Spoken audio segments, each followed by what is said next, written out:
Welcome back. You're still watching Good Morning Namibia. It's just gone, that is 19 minutes past the hour of 7. Show off. I know, right? Show off. It makes life easy. Technology, I love it. It really does. Welcome back, and if you've just been with us, thank you for staying with us.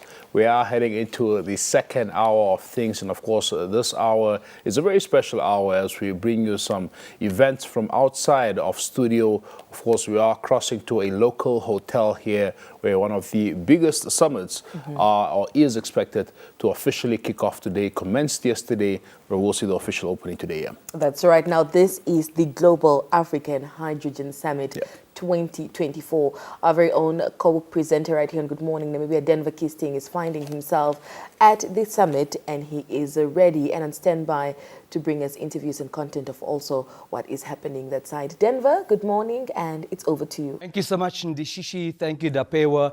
Thank you, Team Studio 2, under the captainship of Mr. Penda Gustav, for holding the fort, keeping it real from headquarters. Top of the morning to you, Namibia, on this gift of a Wednesday, the 4th day of September 2024. It's a pleasure. It's such an immense delight. It's a huge honor to be in your company. My name is Denver Kisting. We're also coming to you live here from the Namibian capital, where Namibia is playing host to the inaugural Global African Hydrogen Summit. It's a massive deal. We're talking policy, we're talking economy, we're talking the legislative framework, we're talking jobs, and we have a number of engagements lined up for you as we prepare for the official opening of this inaugural Global African Hydrogen Summit. Now, the summit that kicked off yesterday will run until the 5th of September 2024.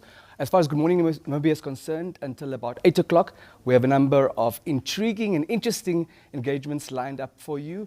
Now, themed from ambition to action, fueling Africa's green industrialization revolution, the dynamic 3-day summit will convene heads of state, ministers, business leaders, project developers, investors, both existing and prospective, technologists and end users from across Africa and around the globe to inter alia drive partnerships for and critical investments and financing into bankable green energy projects for strategic and national important matters across the continent. We're now joined for the first engagement by Mr. James Mnyupe. He's the Presidential Economic Advisor, but also the country's Green Hydrogen Commissioner. Good morning, sir, and welcome to Good Morning Namibia. Good morning. What an introduction, Denver. A real pleasure to be here. Sounds like you've told Namibia everything they need to know. I'm sure Namibia is hungry for more. And what a time to be a Namibian. What a time to be an African. Why are we here? We are here because Namibia, together with a lot of friends from around the world, are looking to chart a new way of how to build our economies, industrialize our ecosystems, and better serve actually humanity. And so we've all come together to exchange ideas on how we can do that. How do we, clean up our industrialization ecosystems? But importantly, how do we learn from each other? I think it's the one thing I'm most excited about. For the next 2 days, we've had these ambitions, as you've mentioned, since 2021. But today we hear from fellow African countries that have similar ambitions or even different ones. And then, of course, visitors from around the world. It's an absolute privilege to host them. Thank you very much. I'm sure many Namibians also wants to know, how did we land this opportunity? Sure. What criteria did we as a country, did we as the land of the brave have to comply with to play host to the inaugural Global African Hydrogen Summit? Yeah. Hey, when you say criteria, it sounds like we applied in a form somewhere. But essentially the world watched and the world picked. We did not come up with this concept, the Global African Hydrogen Summit. We were approached by pretty much people from around the world, and they said, look, we recognize Namibia as a particular thought leader on this issue, green hydrogen, green industrialization. We really admire the leadership that the government has sort of exhibited over the past few years. Would you not mind, or we think that Namibia would be a very interesting opportunity and platform to convene thought leaders from around the world on this particular issue. And so this was such a pleasure. We announced this particular intention at COP28. Of course, another platform where the world comes together. That's the Conference of the Parties. The Conference of the Parties. Held in Dubai in the United Arab Emirates. This was in Dubai, and our Minister of Mines and Energy essentially was approached then, and we announced this. And so it's been an absolute privilege, because we didn't self-select. Countries, companies from around the world said, we want to come to Namibia. We've heard so much about Denver Kisting and his hospitality, and we would love to come and get a taste of that. Others would go visit projects after the summit. So people are intrigued by Namibia, and they want to come and meet us all, and we're excited to meet them too. In pursuit of our own agenda relating to both sustainable development but also renewable energy, to what extent could this convention of thought leaders help shape our own agenda? Without a doubt, I hope and expect it to shape how it is that we approach this opportunity. I mean, I think already over the past 2 days, we've had so many meetings with a range of topics, all the way from how do you meaningfully engage communities and civil society organizations, all the way to how do you craft a bankable market so that developers can actually mobilize the capital to build the infrastructure. And we will learn from so many. I mean, in Germany, I think yesterday there was a masterclass here where the H2 Global Foundation was articulating to Namibians how they created a market for a green ammonia to be made in Egypt, a fellow African country. And that particular market is willing to pay Egypt 1,000 euros a ton of green ammonia for it to be exported from Egypt to Germany, as an example. There are people here from Japan, there are people here from China, there are people here from the United States. And so I expect that as we learn from others, it will shape our own strategy, it will shape how our own business community represents the opportunity. And I hope and I expect that it will humble our leaders in terms of how we craft a strategy, perhaps more bottom-up, is something that we're also hearing. And so we're willing to listen and learn. And just humbled and privileged to be in the center of this emerging school of learning. Speaking about curating and crafting a bankable market to erect the infrastructure necessary, it will require massive investment. For sure. And infrastructure development is no walk in the park. Without a doubt.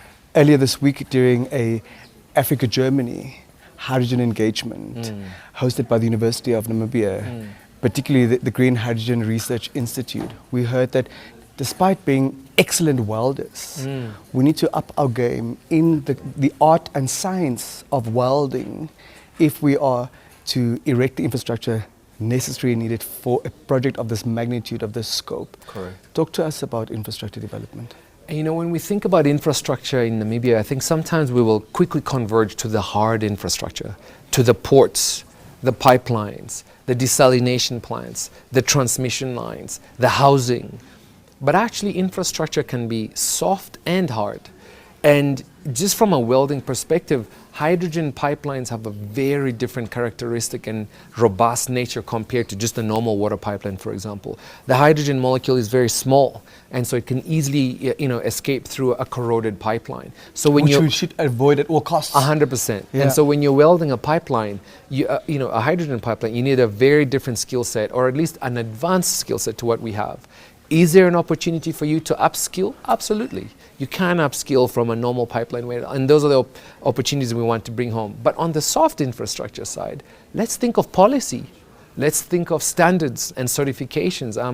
Our NSI, our Namibian Standards Institute, is leading us through a pathway where we're discovering what are all the ISO certifications or standards that we need to comply with as we manufacture our products, whether it's green iron or ammonia or other fuels, and so that we make them according to these ISO certifications. Think TC197, that'll measure the carbon content of hydrogen, so that when we trade it, others recognize the product as an authentic, genuine product. So the infrastructure we have to build is, yes, hard infrastructure, which requires capital mobilization.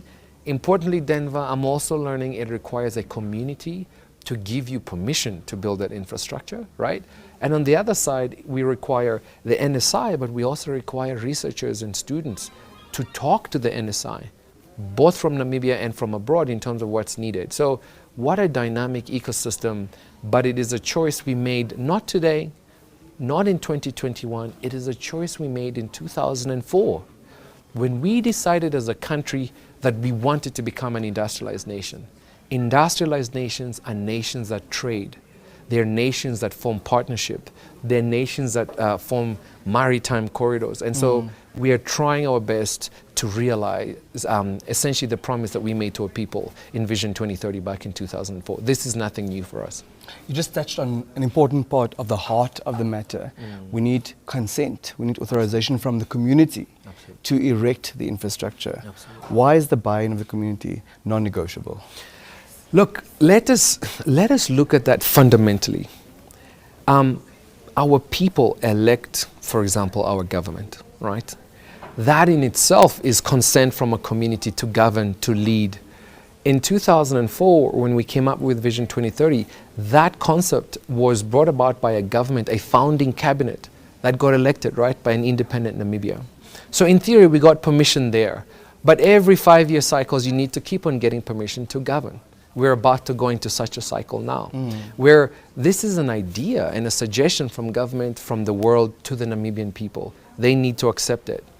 In 2017, we amended our Nature Conservation Ordinance. It's a piece of legislation. How do we develop legislation in Namibia? Government comes up with, say, a policy, we write a bill, it goes to the people for consultation and approval, it goes to Parliament for the people's representative to approve.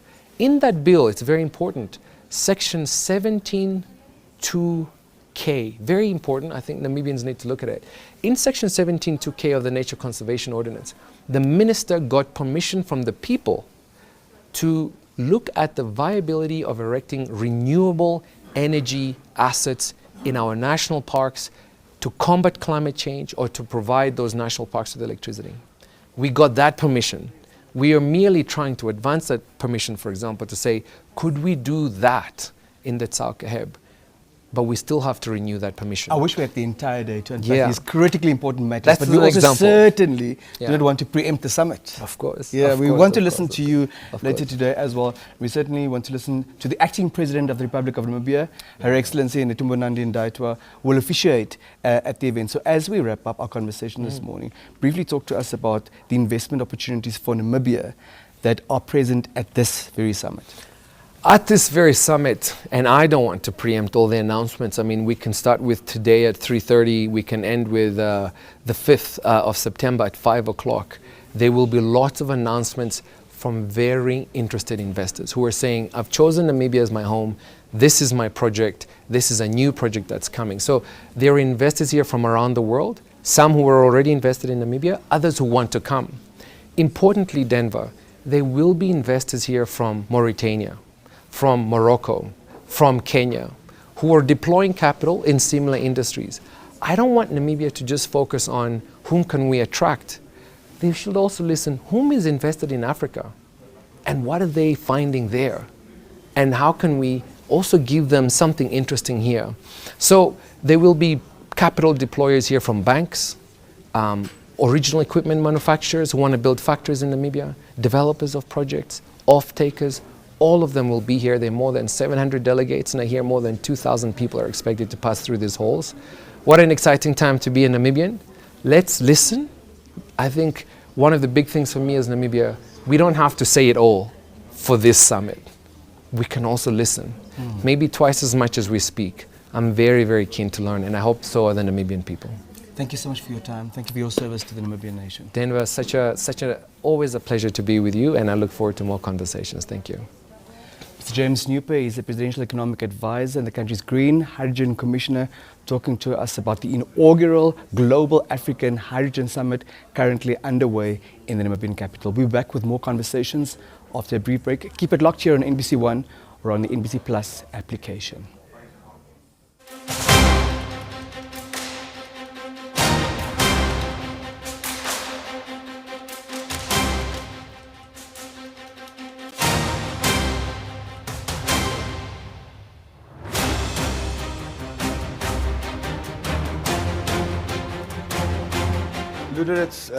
It's predominantly been a fishing and mining town, and with all these new industries that's on its way, we keep referring to it as the third revolution. NIPDB, and this is something that I discuss with my people all the time, our vision is attached to the Namibian vision. And I told them that we are here to promote our product. And if we are a marketing agency, if one can put it that way, our product is Namibia. If we can achieve that together with you guys and the Namibian government and everyone else, I would be waking up the day